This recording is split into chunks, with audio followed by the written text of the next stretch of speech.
ዓለም ላይ ብዙ ነገሮች ቢተዋወቁ ብዙ ነገሮች ቢመረቱ እኛ ግን ፍላጎታችንን ገድበን እንዴት መኖር እንችላለን? ቤት ላስተካክል ወይ ደግሞ የሆነ ነገር ላድርግ ስትይ ተራራው ነው የሚታይሽ። ስፔስህን ብቻ አይደለም የሚያጨናንቀው የእቃ መብዛት አይምሯችንም ይጨነቃል። የዘንድሮ ልጆች እቃ አትወዱም። ከበዛ አይታያዘው በረሮና አይጥ ይበዛል እና የሰበሰብናቸው ነገሮች ራሱ የራሳቸው ቦታ ስፔስ የላቸው። ቦታ እስካለን ድረስ ቦታው መሙላት ነው የምንፈልገው። ሲገባ ሊኖር ነው እዛ ቤት ያካ ሪሊ ያስፈልገኛል። እጥረት ሊያጋጥም ይችላል የሚል አስተሳሰብም ከሚበቃም በላይ ሰብስበን ሌሎች ሰዎች ራሱ ችግር ላይ እንጥላለን። 40 ኪሎ ጨው ማለት ምን እያደረከው ልትቆይ ነው? ይፈታተንሻል በብዙ መልኩ። ጊዜ የሚሉ ጫናዎች፣ ፍላጎቶች ምናምን ብዙ ናቸው። ተጠቅመሽበት ታውቂያለሽ? ስለት ኧረ እኔ ተጠቅሜበት አላውቅም። የሆነ ነገር ከገዛ በኋላ ቤቱ ሲገባ ጸጸት አለ። እቃ ብቻ አይደለም ምን ሰበስባ ብዙ ጓደኞች ያሏቸው ሰዎች አሉ።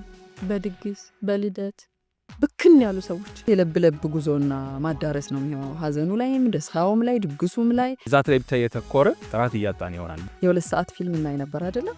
አዝማችሁን አይደለም? ሙዚቃ ቁጭ ብለን እናጣጥመዋለን። የለም አሁን አንሰማም። ዓለም ላይ በጣም ፕሮሞት እያደረጉት ነው ይሄንን ያኗኗር ዘዬ።